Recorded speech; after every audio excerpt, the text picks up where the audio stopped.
Day 17. Yesterday you practiced setting your end date. Today you're going to learn how to make your backtest behave like a specific real-world broker. Not every broker works the same way. Fees differ, margin rules differ, order handling differs. If your backtest ignores all of that, it's testing against a world that doesn't actually exist. So, what is set brokerage model? Set brokerage model is the method you call in initialize to tell your algorithm to simulate the fees, margin rules, and order behavior of a specific real-world broker.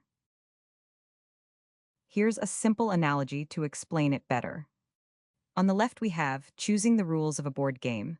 On the right, set brokerage model. Imagine sitting down to play a board game that has a few official rule variants. House rules play differently than tournament rules, different penalties, different limits, different ways the game actually unfolds. You pick the rule set before the game starts, and that choice shapes every move after it.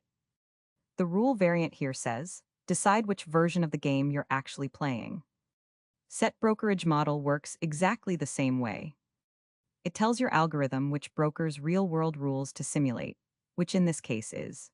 If you set brokerage model to a specific broker, your backtest now applies that broker's actual fees and order rules to every trade, instead of some generic default. With that, we wrap up the simple introduction of the concept of set brokerage model in QuantConnect. Here's a quick knowledge check.